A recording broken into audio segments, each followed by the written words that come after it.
هاشټیګ روان دی په سوشل میډیا باندې دا منظور پښتین صاحب هغه دا وایي چې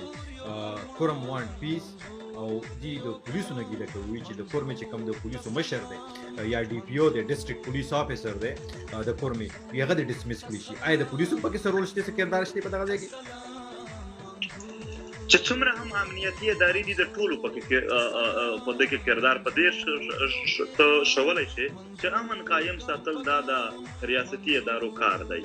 چې نشي قایم ساتل دا د دوی غفلت دی. نو په دې غفلت په بنیاد باندې چې څومره هم امنیتي ادارې دي هغه ته سوال پچار دی. موږ دلته سوال کوو چې دلته خو په کالج کې چې وړوکی پروګرام وي بیا بریګیډیر صاحب ناست وي پکې، چې بل شی پروګرام وي بیا کرنل ناست وي، چې په کلي کې وړوکی جرګه بیا صوبیدار یا نور چې کوم افسر شاهي د پولیټیکل دی یا بل دی هغه ناست وي، چې چیرې د کیک او د بسکټ او د پکوړې ځای وي دوی ناست وي. نو دلته چې کله د وطن مسله ده، کله دلته امن مسله ده، کله دلته شخړه روانه ده، کله دلته د ولسونو په منځ کې د امنیت لویه مسله راغلې ده، بیګې ځایونو کې د دوی چیرې دي، بیګې ځایونو کې دوی ولې ورکېږي. چې دلته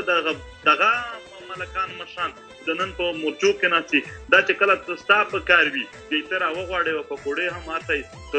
سیسټم ورته سیټ کې، خو دغه ځای کې بیا ته نشې راغوښتی. ته دلته دغه ملکان د خانان دا چې دلته د یو د بل طرف سره ناستي، ته دلته ولې جرګه نشې راغوښتی؟ په نورو ځایونو کې راغوښتی چې دلته د پی ټي ایم ملګري یو وړوکی احتجاج وکړي نو په زرګونو پولیس او فوج او ایف سی آر شی ولاړ وي او اف آی آرونه پې کېږي او څه شی یوه جنډا یو بینر دا ټوپۍ نه ور پرېږدي. نو د دغه غټه غټه ټوپکې خلکو په یو بل پسې راکستې دي، ته ټوپۍ نه پرېږدې خو ټوپکې پرېږدې، نو دلته په تا باندې بیا کوېسچن کېږي. نو دغه خبره ده هم چې انتظامیه د صحیح کردار ادا کړي، چې کوم تر اوسه پورې د کورمې په حالات یا په نورو علاقو کې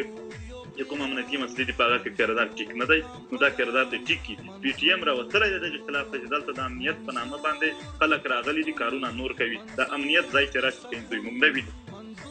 صحیح. تاسو دغه خبره چې تاسو کړل مطلب دا دی چې د ادارو پکې خپل رول دی، باقي پاتې چې کوم دی نو ټولې امنیت ادارې چې څومره دي ټولې یادوم د هغو کردار ضروري دی، چې نه کردار ادا کول هم غټ سوال دی، نه کردار چې دوی صحیح کردار نه ادا کوي دغه هم غټ سوال دی. زه په خپل اردوونکو کتونکو کوم دغه ادارې که هغه پولیس دی که پوز دی که اف سی دی او که دغه شانتې چې کوم دی نو نورې ادارې دي، دغه تنخواګانې دغه افسران دغه چې کوم دوی اخلي نو دا د دې لپاره اخلي چې د خپلو خلکو